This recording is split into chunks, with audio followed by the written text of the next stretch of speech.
Good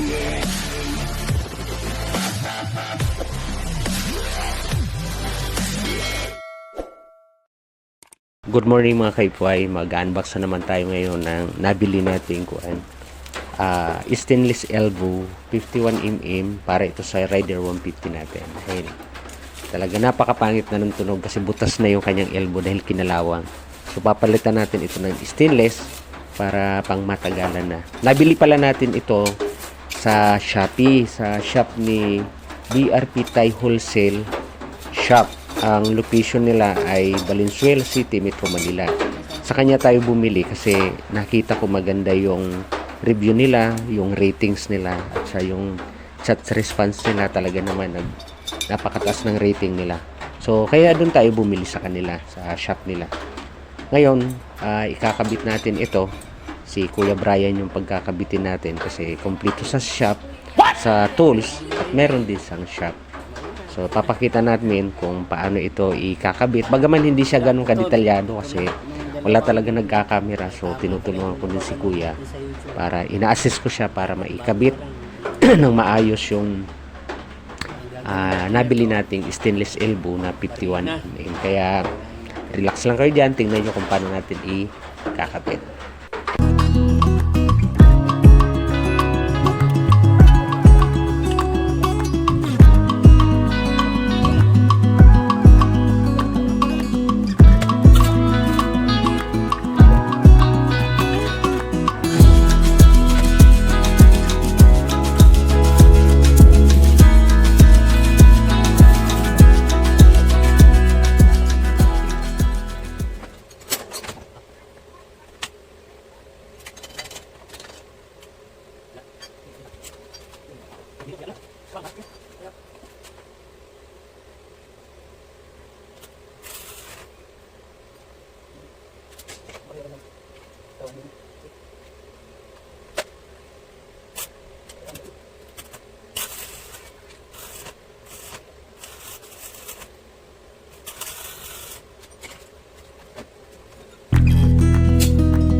Tanggal.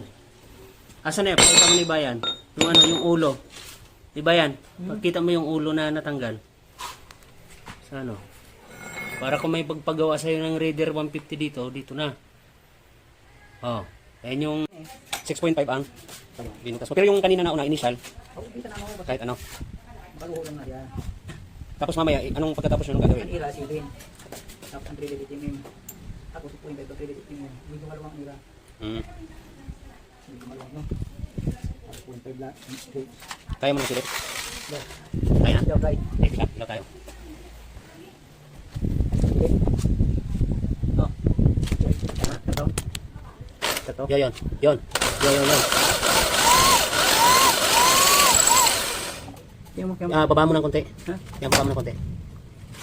Yung. Yun. Parang pala yung pingas. Parang pala itong pingas. Hindi ah. Dapat gumanito. Parang yung motor. Oh. Oh, sige. Yung baba konti. Baba mo yan. Hindi yan, pas mo ka ng konti kasi papalabas ang barina mo. Ilawan. Ah. Ilawit na. Sige. Ito. Ah.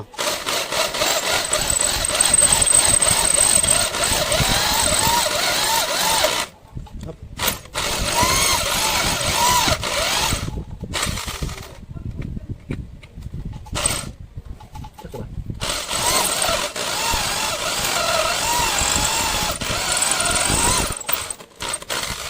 Sige, linis mo na.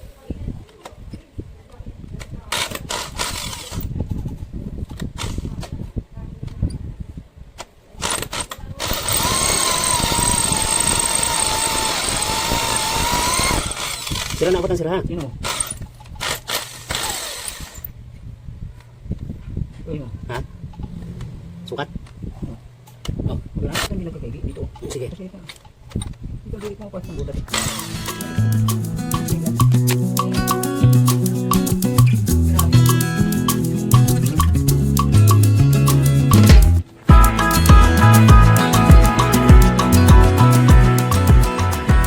Ginagawa na yan ni Kuya dyan ng, ng bracket na maliit lang. Kasi yung nabili natin sa Shopee, hindi naman talaga siya ganun kasukat. Pero maliit lang naman ang diferensya.